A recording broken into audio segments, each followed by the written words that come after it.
What does it require to go from comparative versus a higher form of blessedness or happiness? And let me ask you, that's from Amos. Let me ask you, because some people will say, well, is our goal to be blessed or is it to be happy? Are those the same things? How should we think of those? Yeah, I mean, actually, Latin had 4 different terms for the 4 levels of happiness. So the lowest level was called lightus, right? That's the kind of happiness that comes from a good bowl of linguine or a new car. The second one, Felix, like Felix the cat, if you remember that, actually means happy, but I mean it means happy in the ego comparative sense of the word.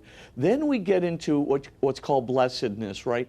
Beatus in Latin, from which we get the word beatitudo, right? The Beatitudes that we read about in Matthew. That's the contributive kind of happiness, the loving kind of happiness, right? That comes from being poor in spirit, that's to say humble-hearted, or comes from meekness, which is gentle-heartedness, that comes from the, being merciful, which is to say being forgiving and looking out for people who are in real need, etc. So if you're contributing in that way, we'll call that beatus. And then the 4th level of happiness, sublimitas, right, which is the sublime kind of happiness that comes from the transcendent. And that's a higher degree, the sublime is even a higher degree of blessedness still. And that really comes from not only pursuing and being fulfilled by perfect truth, love, goodness, beauty, and home. And of course, God is perfect truth, love, goodness, beauty, and home. But Amos, it really also is, that idea of being connected with, God so deeply that what we want to do with our lives is His will. Because we know that His will is not going to destroy us. His will is not going to undercut us. His will is not going to destroy our effectiveness. Quite the contrary. God's will at all times is to optimize salvation, love, goodness through us.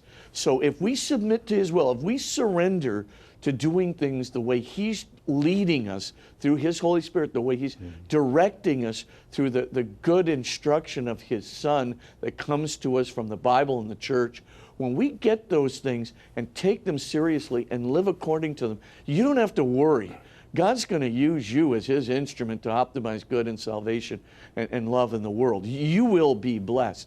And when you're being blessed, you're going to be happy. Right, so a lot of people say, "Well, Mother Teresa wasn't very happy for all those."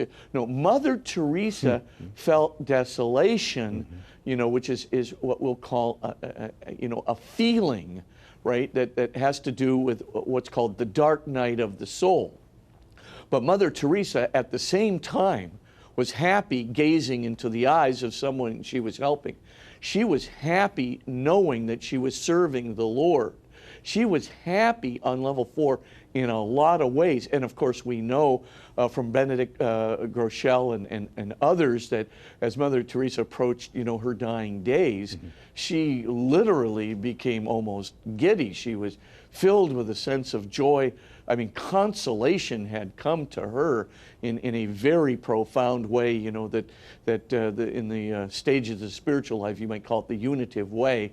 And she, of course, died an extremely consoled, happy, almost giddy, joyful, sublimely blessed person.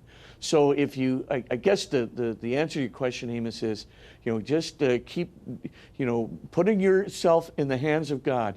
Keep that surrender to God going. Keep looking for His will and the guidance of His Spirit, and above all, following, these good teachings that the Lord has given us through, of course, His Son Jesus, and through, of course, the church today.